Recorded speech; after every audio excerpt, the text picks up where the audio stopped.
have you done for me lately?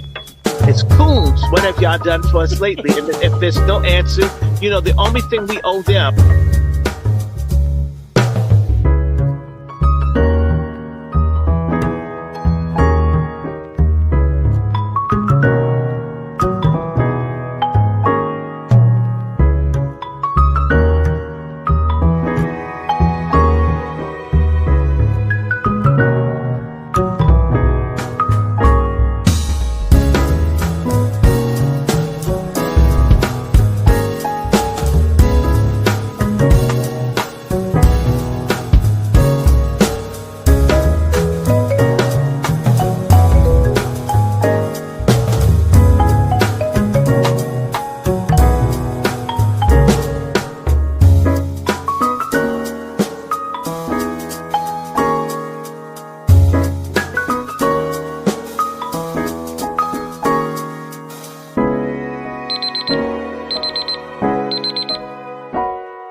Welcome, everyone.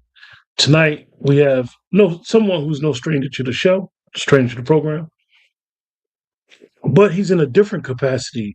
Coming on today, he's coming on today as a candidate for the West Ward of Newark, New Jersey. He's running for City Council, and I know for him, this running for City Council was not something that was ever in his plans. um, Sometimes we may not even be into politics or want to talk about politics because we just know what comes with it, far as the extra stuff. Um, but at the end of the day, one thing that we all learned is that if you don't do politics, politics is going to do you. So tonight we're going to have a conversation. Muta is an activist. He's an author. He's very, very instrumental in every day, all day with our children. This is something that he does voluntarily. And this probably is the reason why he decided to run because, like I said, he's an author of a children's book. And he's someone, and he'll get into it. He's someone that comes from the very ward that he is running for. So he's not an outsider to his community. He's not somebody that they should feel like, oh, he's a stranger. They seen him grow from a young man, a young boy, to a young man, to the adult, to the man, to the mentor, to the very same kids in the area where he grew up in. A lot of people can't say that. A lot of people feel like they outgrow their area or they think they're different than their area. Um, as Muta would say, I come from the mud, so I'm gonna give back to where I came from. Without further ado, Muta, what's going on, bro?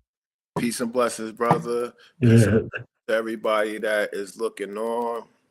Listen, man, let's get into it. So we was talking a couple weeks ago, and then I had all these technical difficulties, man, which was crazy. Really, it was a sight. And I'll get right to it. It was basically an infrastructure in my home. Um, what personal experiences led you to move from community activism into running for city council?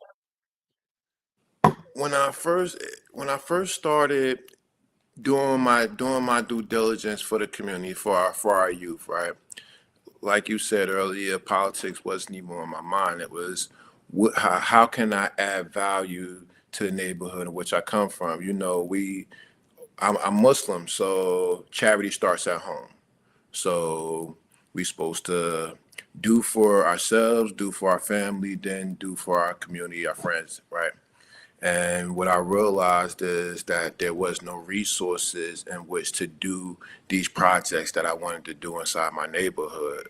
I wanted to take the kids on trips outside of the neighborhood. And when I go to whether it be the people in the housing authority to see whether there's funding or dollars to make that happen or whether they would provide a bus to make that happen, it never happened. but we got 5 police cars inside my neighborhood. When I go to the politicians and ask them, how can we do something to, give the kids a different experience, there's constantly excuses, and next thing you know, they're not available. And I just got frustrated, like, well, if you guys aren't going to do the work, I'm going to continue to do the work, but now I'm going to be a contender now. Mm, mm. Let me ask you, what does the West Ward need most right now that you believe it is not getting? All right, so we in the worst housing crisis in American history right now. We need alternatives to affordable housing. So whether that be new ideas such as tiny home villages, whether we need to turn some of these vacant lots into container home villages or something. We need new ideas coming into our government to help our people that are getting pushed out. Um, Another thing, we have a disconnect between our well-to-do, our not well-to-do, and our youth. So, To the audience, when you say that our well-to-do and our youth, explain to the audience that may not understand the geographical area of Central Ward of West Ward and how it's located and how it's pivotal to up the hill and then downtown North. all right. So, for those who may not be familiar, South Orange Avenue is the major artery of the West Ward. So, when you're talking about the West Ward, we got an area called our number blocks, right? This is a very impoverished section of Newark. Um, Less than 10% home ownership in this area. So we got a bunch of renters and low income renters that are constantly fluctuating in and out of housing situations. But then you also got your Velsburg area. So when we speak about the Velsburg area, you do have some people that are doing well. Some people that own their home ownership. So the home ownership is a little bit higher in the Velsburg area, roughly about 20-something%. And you got a large senior population inside the Velsburg area as well. What happens is our current political landscape, they cater to the seniors and the homeowners and leave everybody else out. It's like, if all right, you guys, whoever's not voting, we're not catering to you. And 9 times out of 10, our youth and our people that are not well to do not vote. Many residents fear disconnection from City Hall. How would you rebuild that trust between leadership and community? One thing that is needed is somebody that's on the ground. So I currently operate 2 offices in the West Ward, one inside Bradley Court Housing Projects and the other one on South Orange Avenue, the Newark Water Coalition. So I'm accessible. Whether I want to be or not, I'm in the office and I'm accessible. A lot of people, once they get into politics, they just aren't, you can't find them anymore. And that's the disconnect. It's like, yo, when you wanted my vote, you was all up in my face. But now that I have an issue, whether it's with slumlords or whether it's with crime, now you don't know what to do when you're not around. And that's a problem. Mm. I know you mentioned the housing crisis. How, Muta, let me ask you. I know we and you we have a relationship, and we've been adamant with trying to get people to understand the housing crisis, um, affordability crisis with just the basic needs. When you talk to people, like you get there and you got their ear and you knuckling up with them, do they understand like we are basically in a major state of emergency, or they just have the mindset of struggle? Like we sometimes struggle becomes normal. So how are you able to explain that to them if they don't already know it? So we've been talking about this for a while now, years. And when I first started talking about it and giving out the numbers and the charts, people were disconnected. Like you said, they were like, man, listen, I'm gonna put my head down, put in some more hours, and I'm gonna do what I gotta do, right? And what I was trying to explain to people was the trajectory of the housing costs would penetrate rent costs and everything else. And when I first started talking about the housing crisis, you can get a one bedroom for around $800, $900. Right now, a one bedroom is about $1,600, $1,700, and that's within a 3 4 year time period. So rent has basically doubled. So the people who didn't understand before, now I find them quoting some of my talking points. I find a lot of people regurgitating things that I was saying years ago. So, what are you doing with Newark Water Coalition? I know that's something that's very dear to you. Getting people good, clean, sustainable water. What's the Newark Water Coalition about? All right, Newark Water Coalition. Shout out to the executive director, Anthony Diaz. What the Newark Water Coalition does, we had a water crisis around 2018, 2019 in Newark, where there was a bunch of lead in our water, and our politicians just basically ignored it and lied about it until a lawsuit was put in place. And at that time, you had advocates getting together to make sure that Newark has clean drinking water, and that's where the Newark Water Coalition was birthed. I came in maybe 2 years later and gave it basically a house inside the West Ward where it currently resides right now, 373 South Orange Avenue. And what it did was mix Anthony Diaz's love for environment and clean water and my practical ground relationships with the people and social programming. So what happened is a lot of people, they understood that there was a water crisis, but they didn't know that it was free water available. So we linked the two and made sure that we got a lot of participation people in the neighborhoods and in that area come to get free water. And it turned into a thing right now where I think over 1 million gallons of water distributed in Newark over the past few years. So it's definitely been monumental to the community and clean drinking water, but also a safe space for people who want to organize community meetings. We've had open mics there. We recently just had a safety meeting there after the shooting that happened where 3 people got killed. So we had an emergency community meeting in order to bring the community together just to say, all right, listen, who are the faces who are willing to go out in these streets and be proactive and stopping or thwarting these conditions that we currently face. So the Newark Water Coalition is more than just a place to get water. We do food distributions there. There's also we give out free clothing there. And other resources. So I personally go around to other community centers inside Newark and get their pamphlets to understand what resources they possess so that we could bring them to the Newark Water Coast. So when people come inside and they're looking for various resources, we have different things to show them that's available.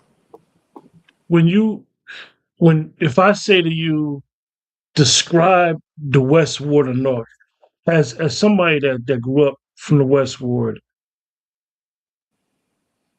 do you have that pride of saying, "Yo, this is my area of town"? Tell me some words that describe the West Ward right now. Habitually neglected. Mm. The board has had bad representation for as far as I can remember, for definitely as far as I've been engaged.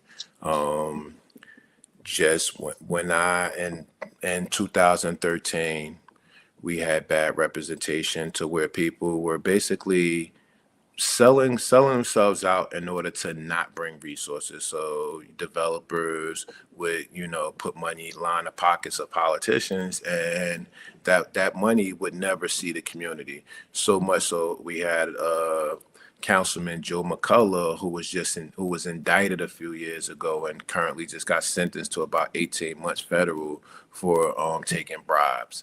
And this is the atmosphere of the West Ward. I love the West Ward. Don't get me wrong. I grew up there, and I'm closest to the problem, so I realize things that need to be changed, things that need to be upgraded, new ideas and initiatives that need to be brought to the West Ward in order to make it thriving. As if they decide to elect you as their representative, as the council, do you think that you'll be able to, because that corridor, the South Orange Avenue corridor, is not small. It is the vein. And you have a lot of faith-based organizations on that whole strip. Mhm. Do you think that you'll be able to get everybody involved, like galvanize the people, like, look, we need to get out here, maybe like a Saturday, just like all the stores have like sidewalk sales, like what's some of the things that you think that you could really get people to be energized? Like I'm saying, if a person live in South Orange or West Orange and they just happen to be driving from downtown and be like, oh, what's going on out here? Everybody outside. Um, what are some of the things that you believe that you could really get everybody to have that pride of the West Ward once again? One of the things that I'm going to implement immediately is the Safe Passage program. So I introduced the Safe Passage program a few years ago to the administration in hopes that we could get it started. It's supposed to run the whole corridor of South Orange Avenue from Dover Street to Bergen Street, which is the West Ward. And I was assured that this would come into fruition. Unfortunately, that was one of those political lies that people get told. But in pushing this safe passage program, I went to every single business on that corridor. I'm talking about walking from from Dover Street to Bergen Street, introducing myself to every business owner. And what I realized is a lot of the business owners want to be engaged. They want to be a part of a community. It makes them feel safer. It makes them feel like they're serving the community as opposed to exploiting it. So those stores and those businesses that I've already got positive feedback from, the only thing we do, we double back and we reintroduce this same program. The businesses that were reluctant, we treating it like Santa Claus. We got a naughty list and we got a nice list for these. So for these organizations or companies that do not aid in bringing a better quality of life to our community, we put them on the naughty list and we make sure the community knows who supports the community. So where our funding and where our dollars should be going to. And just in reference to getting the community involved, I've already got relationships with the Ivy Hill Tennis Association. I got relationships with UVSO, which is the United Velsburg organization. I got relationships with Masjid Muhammad. I got relationships with every organization up and down South Orange Avenue. I go into those businesses, those organizations regularly, whether it's a community center or whether it's, let's say, Sunrise. It's a Caribbean restaurant. They actually provide food for our fatherhood program that runs every Monday. So we're already doing the work. Now it's just like, all right, we got to get the garbage out of office. Yes, it's amazing. Even talking to you, thinking about the memories of being on that 31 bus as kids, and you know I remember when they first, and you remember too, when they first built the Pathmark, how it was major that this was the supermarket, the first supermarket that was built in Newark after the riots, Mm, and how it changed the area and the university hospital, and everybody used to be in Velsburg Park back in the day, and um, hmm if you could describe level of public safety um, in the West Ward, what level would you say it is? The West Ward is doing pretty good when it comes to public safety. I'm not going to lie. Even though it's neglected for resources, the fact of the matter is the drug trade is essentially dissipated. So growing up, that drug trade fueled a lot of the violence that happened. So, I wouldn't say the West Ward is like Roselle or anything, but Newark in general has become safer.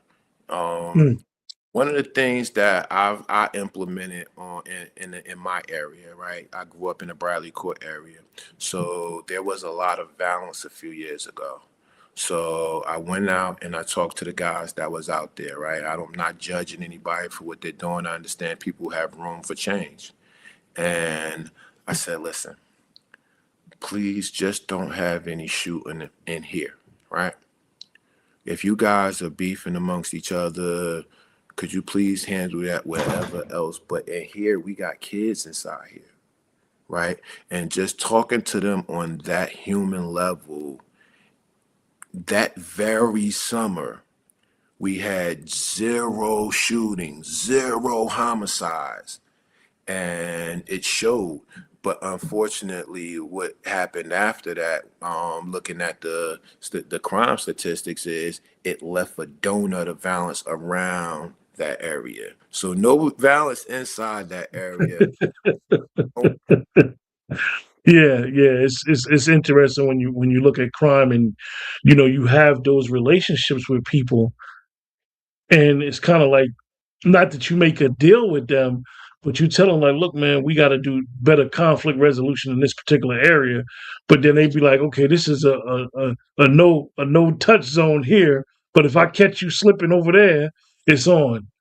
yes, yes, that Muta, do you think that Newark has the resources, and the West Ward is just being neglected from Newark, or just Newark need more resources in general from the state and federal level? Newark is the largest population in New Jersey. So Newark receives a lot of federal and state funding for whether it's homelessness, whether it's youth employment. So we do have the resources. It's just having the gall, having the ingenuity, having the bravery to bring forth new projects, to trust our youth to have ideas and to bring forth new projects. And let me give you the West Ward, right?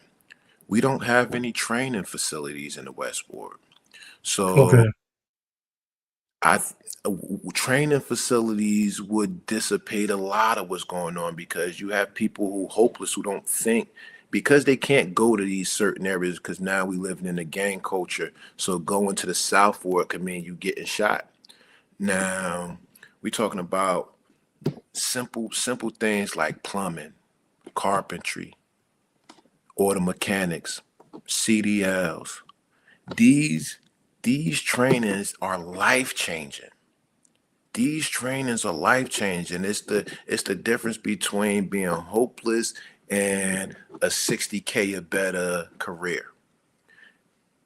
It's interesting you brought that up, because when you talk about the training is life changing. What is the relationship now with New Community? I know the Archdiocese used to make sure that they had training within their facilities, or they're being underutilized now, or just they're not there no more. Extremely underutilized. Extremely underutilized. Whether it's New Community or whether it's Urban League that's also in the Westwood that has those type of programs, extremely underutilized, underpromoted. So let's say one of the youth from 18 to 35 in my community who probably just came home from jail, right? Now, if nobody's pulling them to the side saying, listen, there's a program you could go to right now, you could get some employment and you could get some training.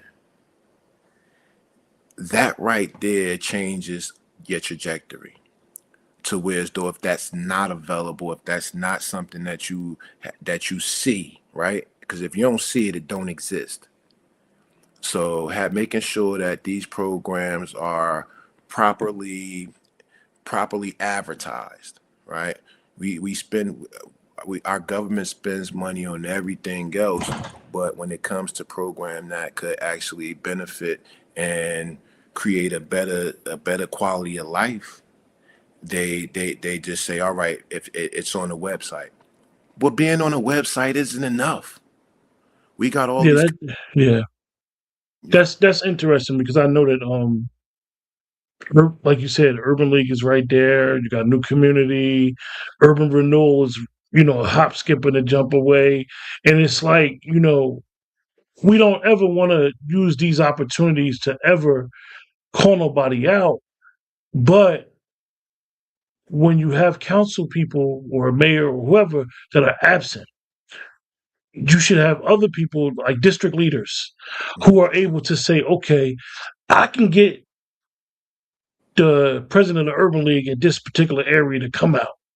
You can get New Community to come out to archdiocese. Like we like you said, the resources, people are sitting on them, they're there, but it's like nobody wants to take the leadership role let me. in You, go you ahead. mentioned you mentioned something about district leaders, right?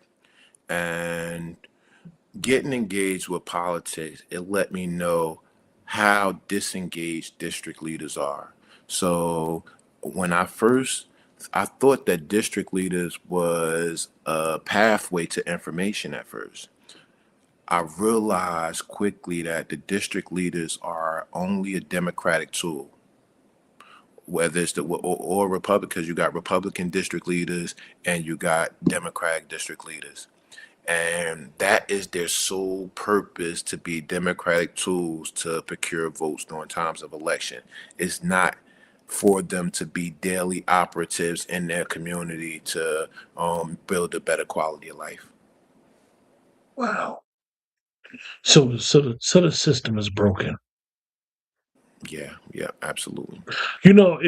It's and the reason why I really wanted to talk about politics local is because we are and should be concerned about our national politics and understanding that the people who claim to represent us, no matter who they is, no matter what party they is, something's broken. Something's broken with the connection. Something's broken with the connection where, like we said, you're in a corridor that, for lack of a better word, you got the faith-based organizations. You got all these people that are there that can be an asset to the community, and the community would be engaged. But it's like nobody knows who to talk to or who Lack to of deal with. lack of definite leadership. So, and this is not a shot towards the current councilman, right? But he just doesn't have the relationships or the permission from the administration to properly govern the West Ward. So when you have to go ask your bosses whether you can build relationships with community leaders, then that makes it hard for you to do your job, because the people that are closest to the problem are the solution. And if you can't engage and work with these people because your bosses say you can't, then that creates an issue. And you can't properly govern the West Ward in that manner. Does the president uh council member, does he do walkthroughs through the West Ward? Can't do walkthroughs unless he got a team of people with him. He's scared. Can't. He doesn't. He doesn't have the ground credibility to walk in the West Ward. Wow. Well, wow, man. And so even when and you hope that your community elects you to be the council member, you know that this is going to be an uphill battle trying to reestablish relationships with the businesses, with everything that's going on in the corridor, and getting people to have trust. Like that level of benign neglect, they don't want to hear it. You have a lot of senior facilities in that corridor. How are you going to get them engaged? Like, are you willing to go in there? As they say, you might have to play some bingo every now and then with them to let them know, like, look, I know what's going on. So my plan, right, is to do what I've been doing. So we call community meetings either monthly or bi-monthly. And this allows the community to get the information. And so whatever the numbers right now, whether it's the budget, whether it's the crime, we give those numbers to the community and allow the community to come up with solutions. So as an elected official, what that does is it assures a sizable turnout when we have these community meetings, because me as Muta, program director in the Water Coalition, I might have 13, 15, 20 people show up to a community meeting when really we need them doors packed. We need 100, 200 people to be coming out. We need to not even be able to use the Water Coalition. We need to be able to use the schools for these meetings. And given the West Ward, given the fact that I'm running for West Ward Council, I will have access to those buildings and those facilities to call major meetings, and that will be a monthly meeting, no matter what. No matter what, we will have monthly meetings to discuss the trajectory of our quality of life, our schools, and whatever programs are available, whatever. So if our seniors are having a problem, let's say we having a big slumlord issue right now. My thing is, let's not play around with these slumlords. Let's the same naughty and nice list we use for the businesses is what we use for our slumlords. Which landlords are doing good? Which landlords are doing bad? You're going to know which landlords are doing bad because you're constantly getting complaints, right? Those landlords that are doing bad, we make sure we start fining them. So if that means that if they're not fixing things and we have to go in and fix things and make sure we charge them, eventually we will be able to put liens on their property and get them up out of here. So I'm willing to use the heavy hand of policy in order to make my community better. If just like I said, just thinking about the West Ward and knowing, the opportunities that was afforded to us, that if you lived in that area, 14, 15 years old, you could jump on that 70, go up to the mall, maybe have a little job. Like, what opportunities is there for our younger people? I know you are influential every day doing the computer labs with the kids. Like, outside of running a daycare, I don't think there's nobody that's more around kids than you. I'm being honest. It's a joke, but I'm being honest. What is there for, like, the 15, 16 year olds that's just starting to find themselves, understanding, like, I want a couple dollars in my pocket, nice young lady I want to meet. What is in the area as far as, like, what could they look forward to as far as, like, a job, and how it used to be, go up the hill, deliver newspapers, shovel some snow. What's the opportunities for the younger people? So that's where the disconnect comes in at. We have been negligent in dealing with our late teens and early 20s. We haven't figured out where to place them. And that's where training comes in at. At 15, you're able to. I was in wood shop way before 15. So when we grew up, we had wood shop, home economics, and things like that. So utilizing the businesses that are around, we have a body shop that's on the corner of Munn and South Orange Avenue. Going to that body shop and saying, listen, how many people can you train? Are you willing to train? But we not really asking them. We not really asking them. We kind of demanding that they provide this service to our community. You in our community getting money. Listen, how many people can you train? And but I got it wasn't I got a good response out of them. So as long as you're going in face to face and you're having a respectful dialogue with the business owners, they don't really have a problem with contributing. You know, it's when you don't show up and you don't ask those questions and you don't even have those ideas in your head where you're never going to get those results. So there are a lot of opportunities that we miss right now because nobody's having those dialogues. And me being elected, all of those options are on the table. And we always talk about the dilemma. You know, my favorite dilemma, I always say, activism and politician don't mix well. I never consider Um, myself to be an activist. Somehow, you, you you know what it is that because the reason why I say that, and I don't want to take away from us having this talk is about you, is that politicians sometimes got to play a game where activism you can't play no games. You just you on go. You don't understand nothing. You got to get what you got to get for who you advocating for. And that could be subjective on how people view it. What like I asked you what and why now, Muta? Like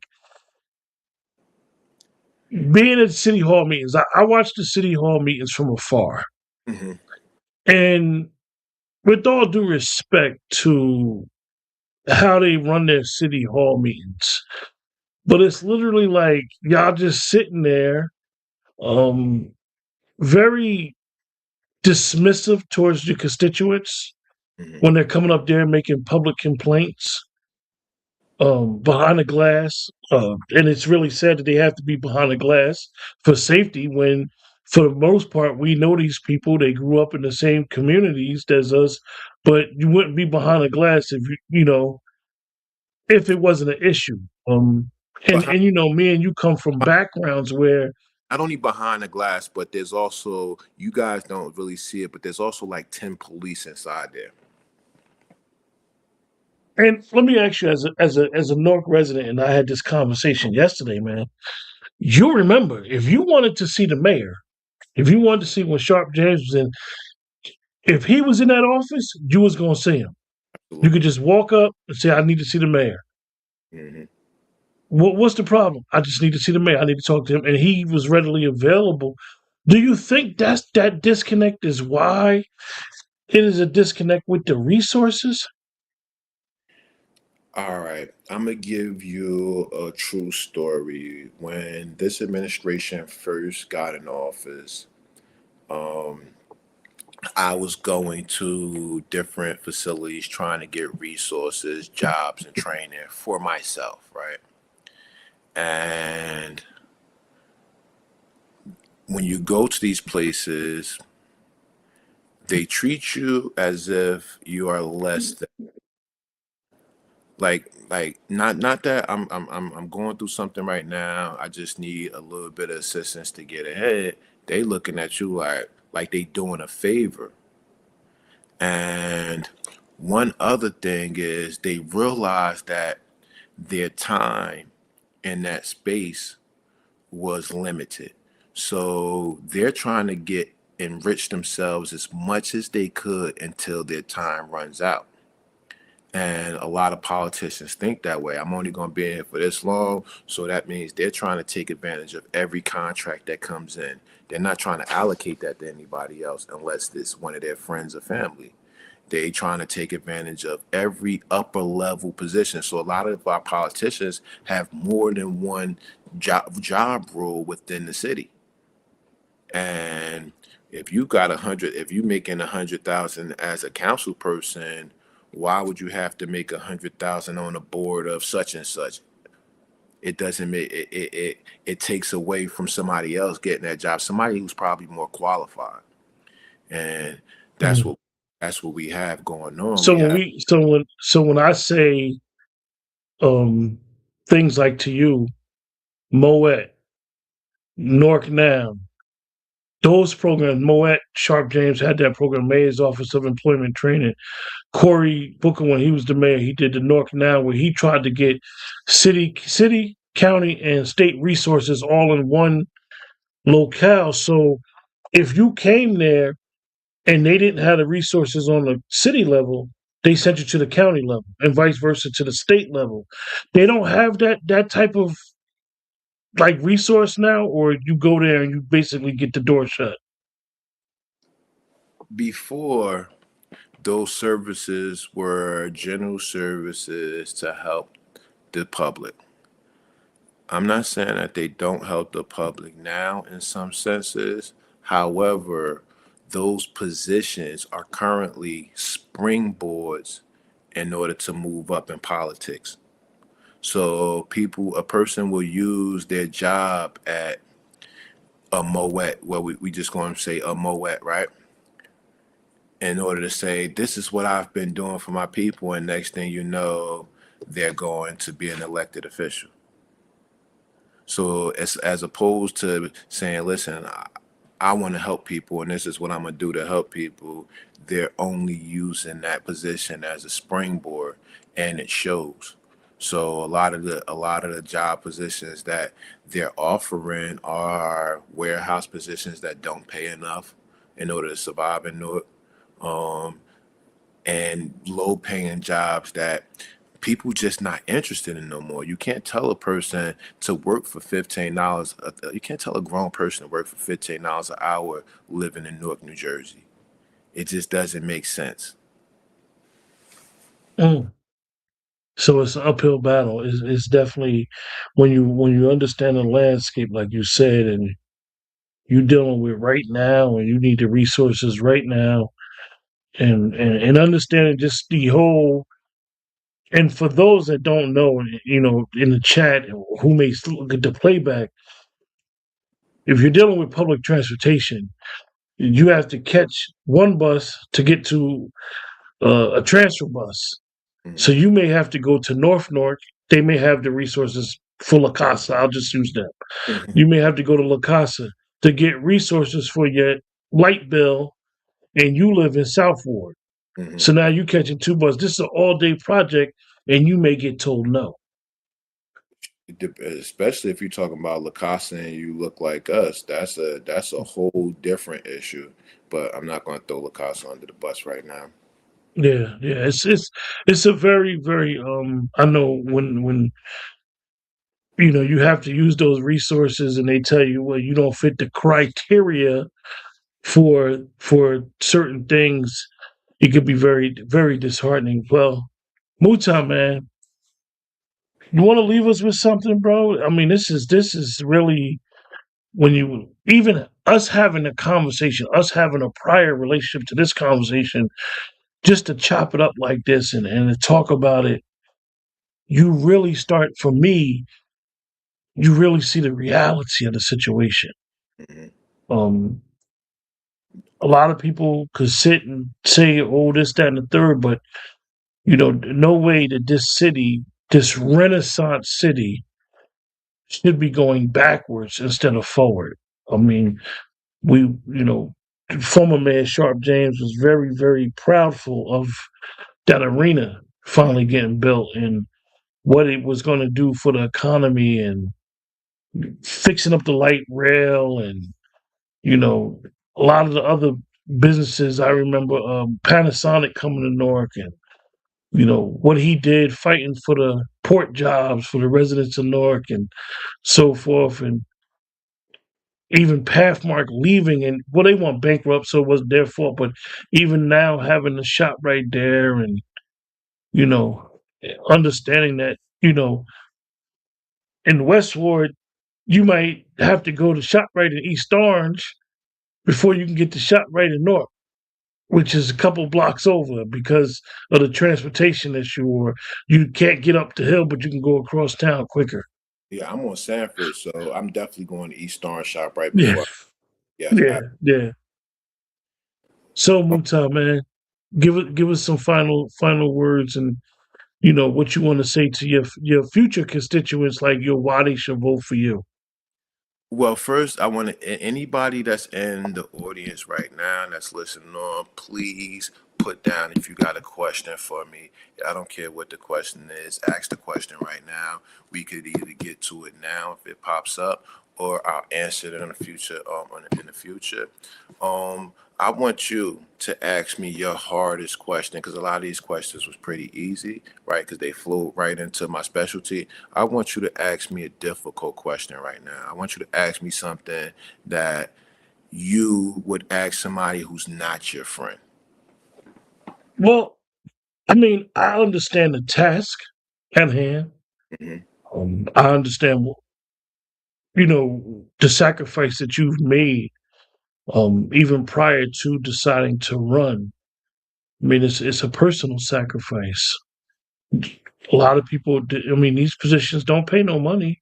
This is all voluntarily. This is not for status. Like you are a person, and I'll be honest. Like for the people in the chat, he's from Bradley Court. He's not from nowhere else in the West Ward. He's from Bradley Court. Bradley Court broke him, and Bradley Court made him for who he is today. And giving back to the kids and trying to make change, it's not easy. Mm. So if I were a voter in the West Ward, how are you going to help us? All right. So, one of the things I would use my relationships with the various organizations in the West Ward. So, I just came through meeting with the organization on 16th Avenue, and they don't have any relationships with any of the other community organizations in the West Ward, but they do great work. They do reentry work. They got a women's reentry house, and then right now they're currently about to occupy another house for men's reentry.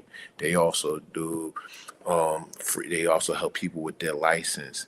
They also help people who are currently on a bracelet who need to have a safe space in order to do job searches and things of that nature. So just outlining and pointing out where all these community centers at. So that's one of the things. Listen, we got how many community centers in the West Ward? Let's have that meeting. So this doesn't have to be with the general public, but the people who actually provide services, so that we know we could connect the dots where the trouble, where we're missing services at, right?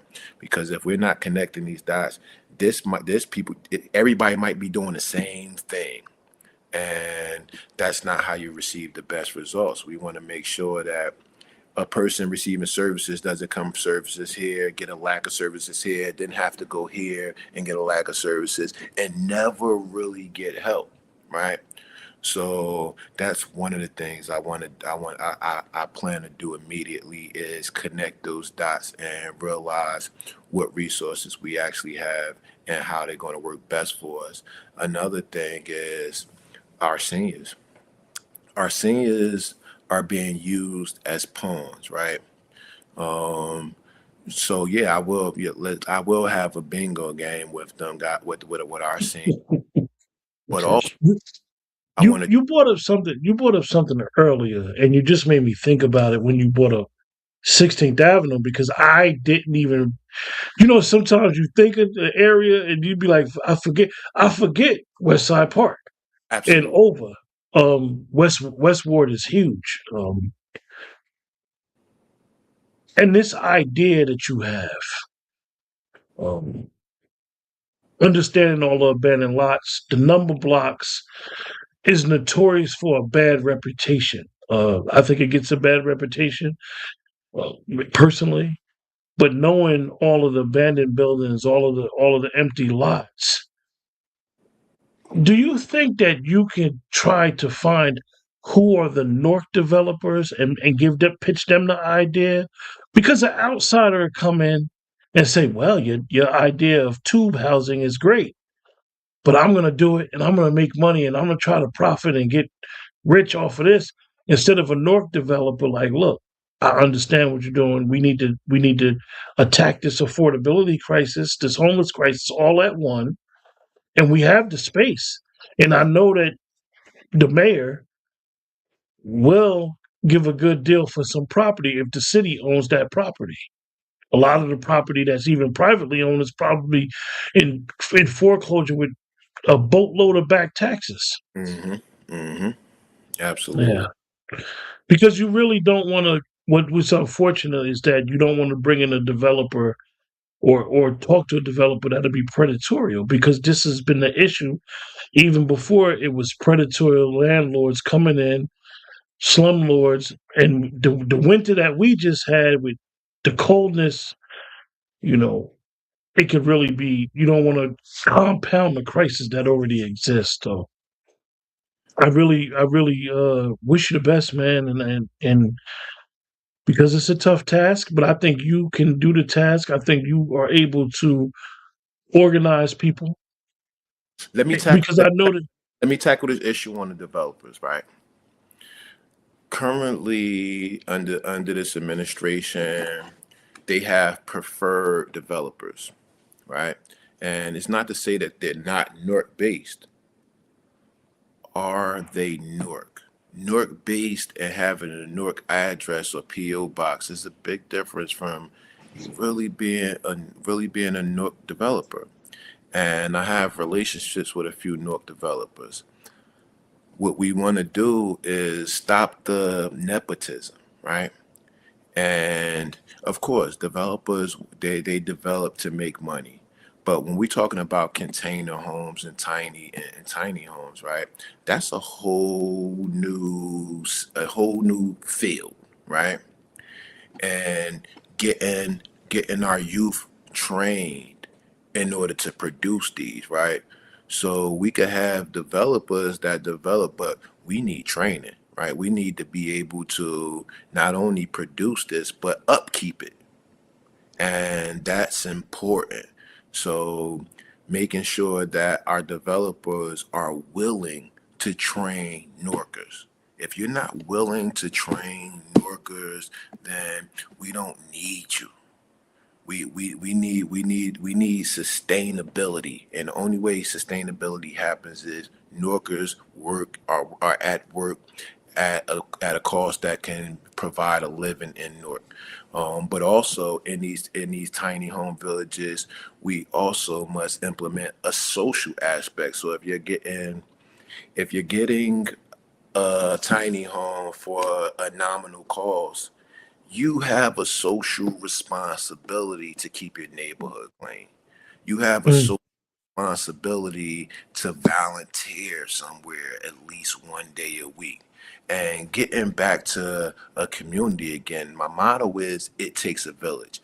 One person cannot solve anything. So, as much as I say these ideas do not involve just me. It involves us coming together as a community and saying, all right, we have to get it done. What am I responsible for? What are you responsible for? What are you responsible for? And let's get it done. It's something like a hand, right? Right, by my hand by itself, you could break a finger because each finger is weak. But once we ball up a fist and come together, we can strike our mighty blow. yeah, yeah. Well, great conversation, man. Look forward to having you on again. Uh, and Well, the election is May 12th. So we got a few months. I look forward to being a regular, even if you got other other guests on, as long as it's not an intimate conversation. You like before it's like four of us on here. You like I like those type of things to where you hear other people. We hear other people's Yeah, yeah. down. I'm gonna try to work on some stuff where it's some collective minds. Maybe I don't know if I would be hosting a debate, but like I said, most of the people that I know that are running for a seat in the city, their intention are good. Um, I can't speak for the ones that are part of the establishment or want to be, one of the boys. But I'm being honest. I only can see what I see, and understanding that, everybody wants to put, as we would say, Newark first, and really having an impact on their community. And Are you saying you're willing to have a candidate forum up here? yeah, Okay, okay. yeah, I'll Um, moderate it. I'll I, do it. I'll start reaching out to some of the Yeah, potential if candidates. they're willing to come on, I mean, and just shoot ideas to each other, and I'll pose questions to everybody. I'll get another I'll get another moderator as my that don't have the intimate relationship with you, Thank so you. nobody can feel like I'm loading the deck on them. And like I said, one of the things that I do know is everybody cares about the city of Newark. As Newark goes, New Jersey goes. Absolutely. People can say what they want about how Sharp James took care of his people. And when I Mm, mean he took care of his people, he cared about Newark, New Jersey. Um, so much so that a lot of things that happened after he left office would have never happened on his watch. Um, just, just to be clear, the Moet program was an excellent program by Sharp James. I first acquired my CDL license at the age of 19 through the Moet program, and I was an orphan. So my mother passed when I was 14. So I was misguided and in the streets, and because of the Moet program, it allowed me to gain the skill and gain a different perspective of life at that, if I may say so. So yeah, yeah, sharp, yeah. you know, Bring back Mayor's Office of Employment Training. Really, really great program, man. And he really had people involved, and as they say, got down and dirty. And he was one of those people, speaking about him and understanding that, for a lot of us that have made feelings good, right, wrong, and different about Jesse Jackson, sometimes our titans who were part of that movement from the 60s and 70s who carried it on, they did a lot of boots on the ground work that they never got their accolades and their flowers for. And Sharp James really, really, he shook a hand and he made a friend and with a lot of people, and he was out there with the people. So with that, man, Muta, I appreciate you coming on, man, and I look forward to and being able to moderate this debate. It'll be very interesting, and I know that we'll have some fun with it, and we'll go from there. yes, sir. Peace and blessings to everybody. May 12th is the election. It takes a village. Muta El-Amin, vote West Ward City Council.